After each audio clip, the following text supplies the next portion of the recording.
সন্ধ্যা হওয়ার সাথে সাথে শুরু হয়ে গেল ব্যাঙের ডাক। আর ভালো লাগে না, সারাদিন কাজ করে এসে কোথায় একটু শান্তি মতো বসবো, তা না ব্যাঙের ঘ্যানর ঘ্যানর শোনো। কি হলো ঋতুর মা, কিসব বলছো? বাবা, মা তো তার বন্ধুদের কথা বলছে। দেখো না কি সুন্দর মধুর কণ্ঠে মাকে ডাকছি। খুব বার বেড়েছিস তাই না? দাঁড়া, দিচ্ছি তোকে। মা, লাগছি, ছিঁড়ে দাও। আরে আরে, করো কি মেয়েটাকে বেরো না। মারবো না তো কি করবো বলো, ওকে তো আর কাজকর্ম করতে হয় না, সারাদিন টোটো করে ঘুরে বেড়ায়। আর এদিকে আমি সারাদিন কাজ শেষে যখনই সন্ধ্যা এসে একটু বিছানায় শুই, অমনি ব্যাঙের ডাক শুরু হয়ে যায়। মা ঠিক কথাই বলেছি। শুনেছি বর্ষাকালে নাকি ব্যাঙ ডাকে, কিন্তু এই বছর দেখছি আমাদের গ্রামে সারা বছরই ব্যাঙ ডাকছি। মা, এটা আমিও খেয়াল করেছি। আসলে চারপাশটা বর্ষায় এত নোংরা আর পানি জমে থাকে যে ব্যাঙেরা সব জায়গায় এসে জোটে আর রাত হলেই ডাকতে শুরু করে। এই ব্যাপারটা নিয়ে মোড়ল মশাইয়ের সাথে একটু কথা বলো না কেন? সে যদি উদ্যোগ নিয়ে চারপাশটা পরিষ্কার করে তাহলেই তো সব ঠিক হয়ে যায়। কথাটা তো মন্দ বলনি। দেখি কাল সকালে একবার মোড়লের বাড়িতে যাব।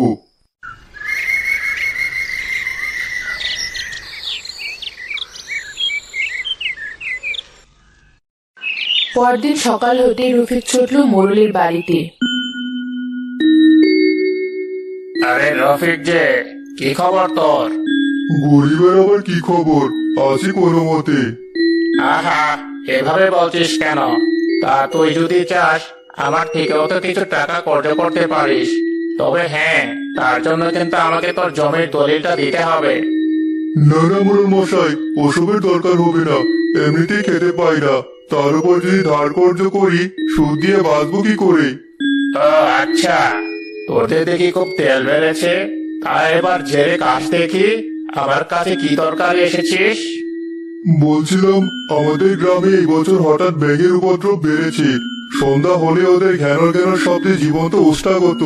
এই শব্দে ছেলেপেলেরা না পারে পড়ালেখায় মনোযোগ দিতে, না পারে ঘুমোতে। আমরা যারা বাইরে কাজ করি, সারাদিন পরে বাড়ি গিয়ে একটু শান্তিতে ঘুমাবো সেটাও হয় না। আরে বাবারে, তা আমাকে কি করতে হবে শুনি? বলেছিলাম, যদি গ্রামের চারপাশটা একটু পরিষ্কার করা যেত তাহলে হয়তো ব্যাঙদের হাত থেকে কিছুটা রেহাই পাওয়া যেত। কি বলতে চাস? আমাকে কি তোরা নোংরা পরিষ্কার করার লোক পেয়েছিস? এবার কি তাহলে আমাকে এসবও করতে হবে?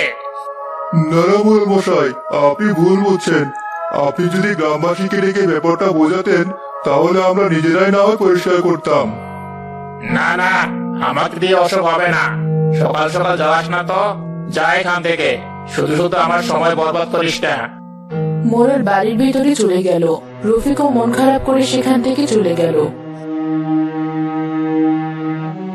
এই রফিক, দাঁড়া দাঁড়া, কোথায় যাচ্ছিস? আর কোথায় যাব, বাজারে একটু কাজ আছে, ওদিকেই যাব। সত্যি করে বলতো কি হয়েছে? মুখটা এমন বাংলার পাঁচের মতো দেখাচ্ছে কেন? আর চোখও তো লাল দেখাচ্ছে। লাল দেখাবে না? সারা রাত ঘুম হয়েছে নাকি? শুধু বিছানার এপাশ আর ওপাশ করেছি। ব্যাঙের ডাকে কি আর ঘুম হয়? ঠিকই বলেছিস, ব্যাঙের যন্ত্রণা আর ভালো লাগে না। তাই তো গিয়েছিলাম মোড়লের কাছে, বেটা এত বজ্জাত, কিচ্ছু করবে না বলে দিল। শুধু সবকিছুতেই সুদ খাওয়ার ধান্দা, আর কিছুতেই মন নেই। মন খারাপ করিস না, পুরো গ্রাম তো আর সম্ভব না। চল, আমি, তুই আর মিলন তিনজনে মিলে আমাদের বাড়ির পেছনটা পরিষ্কার করি, তাতেও তো কিছুটা সমাধান হবে। কথাটা তো মন্দ বলিসনি। তাহলে চল, আজকে বরং কাজে লেগে পড়ি। রফিক, সজীব ও মিলন তাদের বাড়ির পেছনটা পরিষ্কার করতে চলে গেল।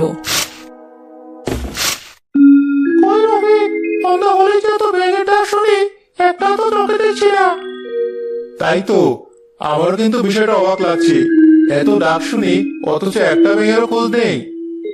আরো ভালো করে খোঁজ, অবশ্যই পাওয়া যাবে। আর হ্যাঁ, খোঁজার পাশাপাশি এসব নোংরা জঙ্গলগুলো সাফ কর, তাতে ব্যাঙ দূর না হলেও মশা তো দূর হবে। রফিক, মিলন আর সজীব আবারও কাজে ব্যস্ত হয়ে পড়ল। ঠিক তখন রফিকের চোখ গিয়ে পড়ল এক বিশাল ব্যাঙের ছাতার দিকে। আরে, ওটা কি? কোনটা কি? কোথায়? কিছু তো দেখতে পাচ্ছি না। ভালো করে তাকিয়ে দেখ, ওই যে সাদা ছাতার মতো। চল তো এগিয়ে গিয়ে দেখি। আরে তাই তো, চল গিয়ে দেখি।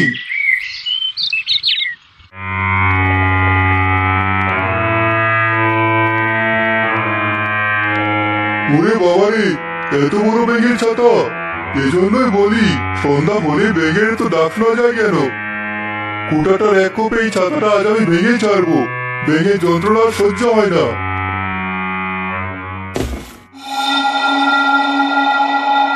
এই যা, কুঠারটাই ভেঙে গেল।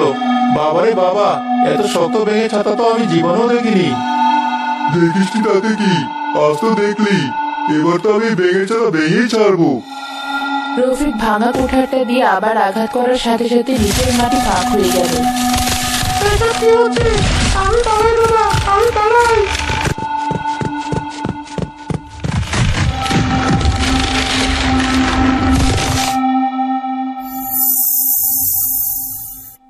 এ কি, আমরা এই কোথায় এসে পড়লাম? রফিক, এ রফিক, কথা বলছিস না কেন? কি বলবো সেটাই তো বুঝতে পারছি না। ভয়ে আমার বুক কাঁপছে। দেখ না, চারপাশটা কেমন ঘুরঘুরে অন্ধকার।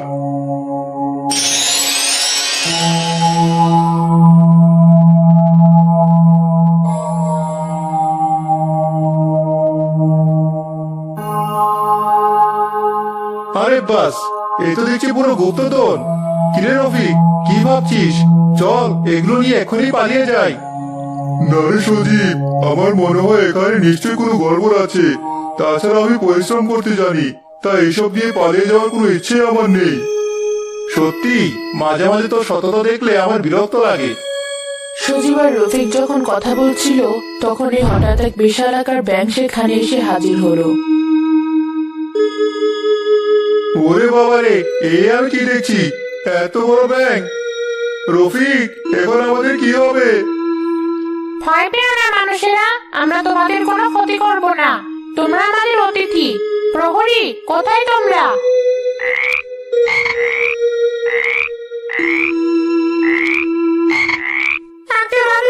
আমাদেরকে ডেকেছেন? হ্যাঁ ডেকেছি। আজ অনেকদিন পর আমাদের রাজ্যে অতিথি এসেছে, তাই আমি চাই তাদের জন্য কোনো অনাদর না হয়। যাও, এক্ষুনি অতিথিদের খাওয়ার ব্যবস্থা করো। কিন্তু কি হয়েছে মানুষ? তোমার কি কোনো সমস্যা হচ্ছে? আসলে আমাদের সাথে কি হচ্ছে আমরা কিছুই বুঝতে পারছি না। একটু খোলাসা করে বলবে তোমরা কারা, আমাদের গ্রামে বা কেন এসেছো? ও আচ্ছা, তাহলে শোনো, এখন তোমরা যেখানে আছো সেটা হচ্ছে আমাদের ব্যাঙ রাজ্য, আর আমি হচ্ছি সেই রাজ্যের ব্যাঙ রানী। তবে এই রাজ্য সবসময় এক জায়গায় স্থায়ী থাকে না। 2 মাস পর পর আমরা স্থান পরিবর্তন করি। কিন্তু এবার আমরা একটা সমস্যায় পড়ায় 2 মাস পেরিয়ে যেতেও তোমাদের গ্রাম থেকে কিছুতেই যেতে পারছি না। কেন, কি হয়েছে ব্যাংরানী? তোমাদের গ্রামে এসে আমাদের রাজামশাইয়ের এত ভালো লেগেছে যে প্রায় সন্ধ্যা হলে বাইরে বেরিয়ে যেত। তখনই এক ভয়ঙ্কর পোকা তাকে কামড়ে দিয়েছে। ব্যাঙেদের আবার পোকায় কামড়ায় নাকি? চুপ কর সজীব, রানীকে বলতে দে। কি আর বলবো, সেই থেকে রাজা অজ্ঞান হয়ে বিছানায় পড়ে আছে। আমাদের ব্যাঙ কবিরাজের পাতার নাম বলেছে, যেটার রস রাজামশাইয়ের ক্ষতস্থানে লাগালে রাজা আবার সুস্থ হয়ে উঠবে। তবে সেই পাতা নাকি একমাত্র এই গ্রামেই পাওয়া সম্ভব। তাহলে লাগাচ্ছ না কেন? সারাদিন মানুষের ভয়ে আমরা তো রাজ্য থেকে বের হতেই পারি না, তাই সন্ধ্যা হতেই সব প্রহরীরা বাইরে গিয়ে এদিক ওদিক পাতার খোঁজ করে। ও আচ্ছা, তাই তো বলি, সন্দেহ হলে এত ব্যাঙের শব্দ শোনা যায় কেন? ঠিক বলেছ, কিন্তু কিছুতেই আমরা এই পাতা খুঁজে পাচ্ছি না, আর সেজন্যই তো এই গ্রাম থেকে যেতেও পারছি না। কিছু মনে না করলে আমি কি ওই পাতার নাম জানতে পারি? আসলে যদি আমরা তোমাদের কোনো সাহায্য করতে পারি তাহলে আমাদেরও ভালো লাগবে। সত্যি তোমরা আমাদের সাহায্য করবে? হ্যাঁ, কিন্তু সেটার জন্য তো আমাদেরকে পাতার নাম জানতে হবে। বেশ, তাহলে চলো আমাদের ব্যাঙ কবিরাজের কাছে। সে একমাত্র এই পাতার সম্বন্ধে সবচেয়ে ভালো জানাতে পারবে। ব্যাংরানী রফিক ও সজীবকে ব্যাঙ কবিরাজের কাছে নিয়ে গেল। রানীমা, আপনি এখানে? আমাকে ডাকতে তো পারতেন। আর মানুষরা এখানে এলো কি করে? এক এক করে ব্যাংরানী ব্যাঙ কবিরাজকে সব খুলে বলে। ধন্যবাদ মানুষেরা, তোমরা আমাদের সাহায্য করতে চেয়েছো, এটা শুনে আমি অনেক খুশি হয়েছি। কিন্তু কবিরাজ মশাই, সবার আগে আমাদেরকে একটু সেই পাতার ব্যাপারে বলুন।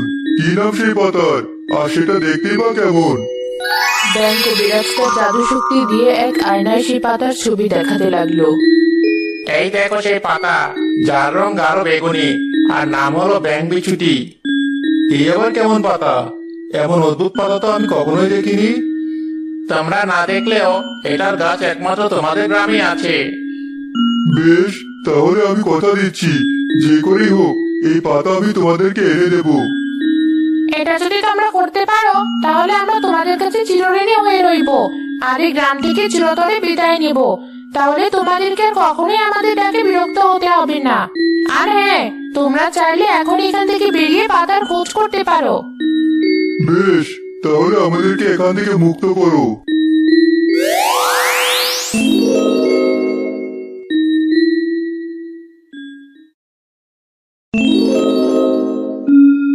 যাক বাবা, এবার শান্তি। এভাবে বলিস না সজীব, ব্যাঙরাজার জন্য আমার খুব মায়া হচ্ছে। আর যাই হোক, আমাদের গ্রামে এসেই তো সে অসুস্থ হয়ে পড়েছে, তাই আমাদের ওকে বাঁচানো উচিত। এসব তুই কি বলছিস? ঠিকই বলছি, চল আমরা এখনই ওই ব্যাঙ বিছুটি পাতা খুঁজতে শুরু করি। রফিক আর সজীব চারপাশে ব্যাঙ বিছুটি পাতা খুঁজতে শুরু করলো। তখনই মিলন সেখানে এলো। রফিক, সজীব, তোরা এই গর্ত থেকে বের হলি কি করে? আমি তো ভেবেছিলাম আর কখনো তোদেরকে দেখতেই পাবো না।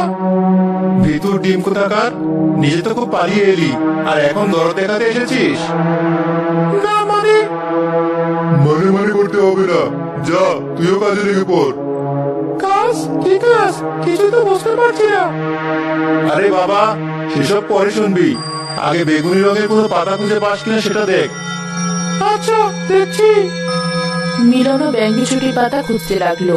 অনেক খোঁজার পর হঠাৎ রফিক দেখলো একটা বিশাল গাছের শিকড়ের সাথে জড়িয়ে আছে সেই ব্যাঙ বিছুটি পাতা। আরে ওই তো সেই ব্যাঙ বিছুটি পাতা। যাক বাবা, পেয়েছি তাহলে। এবার তবে বল, এই পাতা দিয়ে তোরা কি করবি? শোন মিলন, এখন তুই বাড়িতে যা, বিকেলে তোকে সব বলবো। চল সজীব, আমাদেরকে এখনই ব্যাঙের ছাতার কাছে যেতে হবে।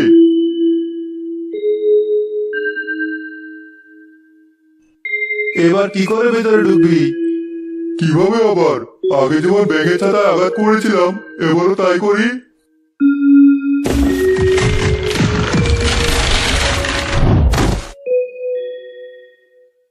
তোমরা এসেছো? আমি তো ভেবেছিলাম মুক্ত হয়ে তোমরা আর কখনো এখানে আসবে না। না না রানী, আমি যখন প্রতিশ্রুতি দিয়েছি তখন তো অবশ্যই আসবো। এই যে ব্যাঙ কবিরাজ, এই নিন আপনার ব্যাঙ বিছুটি পাতা, আর এটা দিয়ে এখনই রাজামশাইকে সারিয়ে তুলুন। আরে হ্যাঁ, এটাই তো সেই পাতা। চলুন রানীমা, এখনই রাজামশাইয়ের কাছে চলুন। সবাই রাজামশাইয়ের কক্ষে গেল। এরপর ব্যাঙ কবিরাজ ব্যাঙ বিছুটি পাতা রাজামশাইয়ের ক্ষতস্থানে লাগাতেই তার জ্ঞান ফিরে এলো। রাজামশাই, আমি তো ভেবেছিলাম আপনাকে ফেরতই পাবো না, কিন্তু এই মানুষের জন্য আমি আবারও আপনাকে ফেরত পেলাম। ধন্যবাদ মানুষেরা। এতকাল আমি শুধু মানুষদেরকে হিংস্রই ভেবে এসেছি, কিন্তু এই প্রথম বুঝলাম মানুষেরাও ভালো হয়। তবে এই প্রতিদান আমি বৃথা যেতে দেব না। প্রহরী, এখন এই দুই মানুষকে তাদের ওজনের সমতুল্য হীরে জহরত উপহার হিসাবে প্রদান করো। কিন্তু কোনো কিন্তু নয়, রাজামশাই যখন বলেছে এই উপহার তোমাদেরকে গ্রহণ করতেই হবে। ব্যাঙ রানী ও ব্যাঙ রাজা রফিক ও সজীবের ওজনের সমান হীরে জহরত উপহার দিয়ে তাদেরকে গ্রামে ফেরত পাঠালো। তারা নিজেরা রফিকদের গ্রাম থেকে চিরতরে বিদায় নিল।